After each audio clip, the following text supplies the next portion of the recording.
Hello guys, nandito na naman ako. At ito, pag-usapan natin, no? May pag-uusapan din tayo na about itinip sa atin ang ating puting kabayo.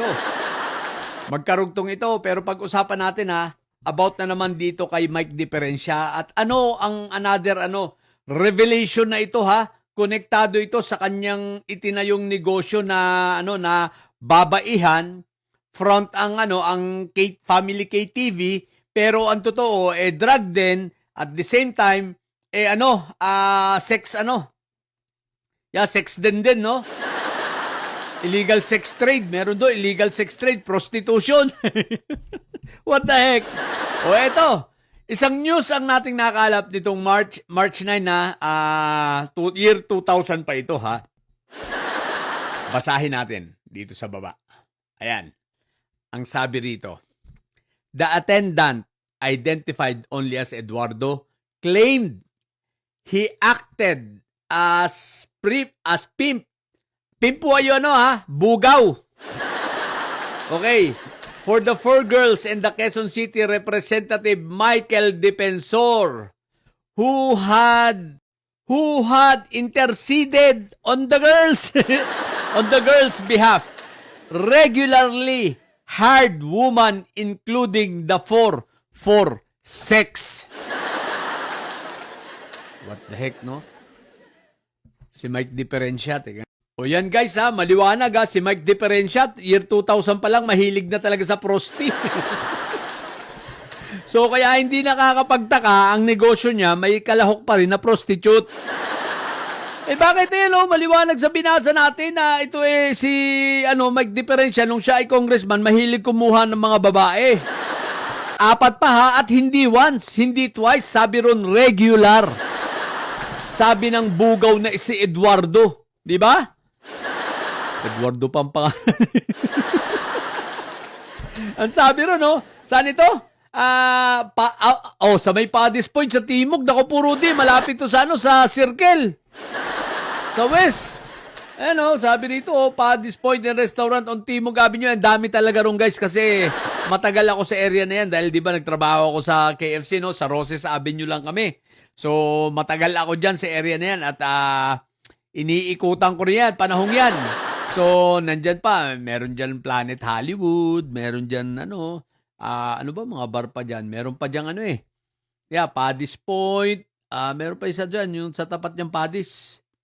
Nakalimutan ko na, mayroon din Forest Grill, may Metallica sa Quezon Avenue, Diyos ko puro de. So, dyan, marami talaga dyan, pero ito maliwanag. Ano ngayon ang connection dito sa na-raid na, na Barney, KTV Barney, Mike Diferensya?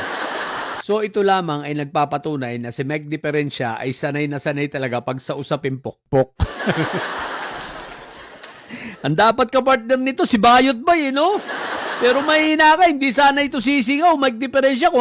Kung nung panahong yan, kumukuha ka ng babae kay Bayot Bay, Malamang si Mocha Uso, nadali pa. Di ba? Kung kay Bayot Bay ka humihingi ng ababs, di ba? May malamang-lamang, at least matatago sikreto yan. Ayan tuloy, nabulgar ka tuloy. 2000 pa nung siya ay congressman. Kumukuha na to ng mga babae sa labas, sa mga pokpok, di ba? O kaya ngayon, hindi nakakapagtaka. Tatanggi ka pa Itatanggi mo pa Maliwanag naman ang investigasyon ng NBI. Ang may-ari nung hotel sa next floor sa second floor nung iyong KTV, asawa mo. Kayo pala. Anong asawa? Kayo mismo may-ari. At sasabihin mo, normal na hotel yun. Saan ka nakakita ng normal na hotel na 15 ang kwarto? Meron bang hotel na gano'n? 15 ang kwarto? What the heck? Sadyang ginawa, yung 15 kwartong yun ay para lamang dun sa KTV mo. Mike Diferensya. Sino lulukoy mo? Hotel, 15 kwarto? Ano yan? So, obvious na itong si Mike Diferensya ay sanay na sanay talaga sa mga illegal. So, So kaya nung itayo niya ito, tatanggi pa.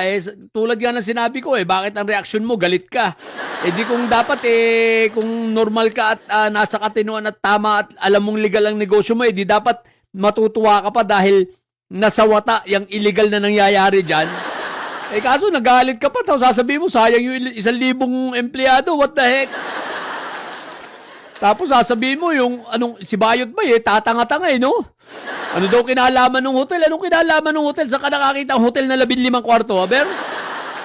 Doon lang, sa KTV bar na yon. At may sariling hagdan. Ang hagdan ay nasa loob ng KTV bar, papunta ng hotel. Di ba nga? Tapos hindi lang yun, may aquarium ha. Pegasus na Pegasus ang datingan May aquarium talaga ha. Kung saan pipili ka ng mga babae. Tapos yung mamasang doon, ang sabi sa report ng NBI, yung mamasang at yung floor manager, syempre sila ang nakikipagkontrata.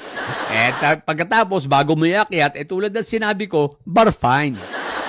So sa bar fine, may komisyon na agad si babae, di ba? At pagkatapos nun, maliwanag na maliwanag. Yung mga 70% mapupunta na dito na sa dito na syempre sa may-ari ng KTV bar na walang iba, di yung pamilya niya, pamilya ni Mike Diferensya, di ba? Namo, Mike Diferensya, year 2000 pa lang, talagang bogmali ka na. Mahilig ka na sa pokpok. Tapos, sa bagay, siya nga naman, at least doon libre na siya. Diba? Kumbaga, tuturo na lang siya sa aquarium, diretso akyat na. Kaya ninegosyo ni Mike Diferensya kasi mahilig sa pokpok yan. Year 2000 pa lang, sa binasa natin, So, kaya nagnegosyo yan ng ganyang pokpokan dahil yan ang paborito niya. So ngayon, at least advantage, libre siya, siya pati ang QA. Siyempre, bago makapasok yung babae, kailangan ika-quality control muna niya. I-check niya mabuti kung pasado ba o hindi. Nagalit nga yan daw minsan minsan si Mike Diferensya nung tinanong niya yung bata niya. Dahil may dinalang bagong babae. Tinanong ba naman ni Mike Diferensya, okay ba yan bata? Sabi nung babae, sabi nung bata niya na lalaki, okay na okay sir. Tested ko na. Nagalit si Mike Diferensya. Tested na raw ng bata niya Tetestingin sana niya What the heck? Yan. Kaya sanay na sanay si Mike Diferensya. Ito naman guys.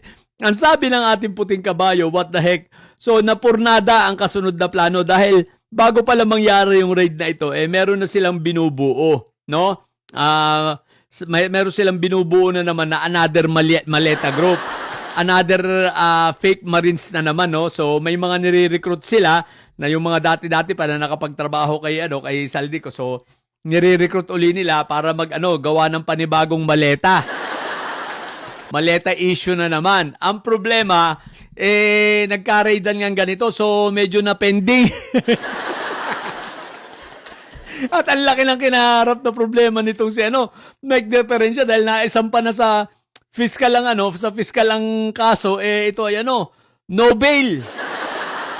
So, pag nalabasan ng warrant, naku po, Rudy.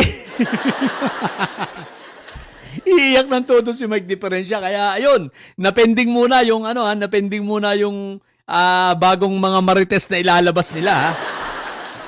Dahil ang laki ng problema ni Mike Diferensya. Tuloy na tuloy sana. Pinaplansya na sana nila yung paglabas ng mga bagong marites. Biglang napurnada, what the heck. Tawan-tawa yung ating puting kabayo. Sige na. Yun lang. Sa mga bobong didilis at may saya dyan na nyo, ang tatay nyo ay karton.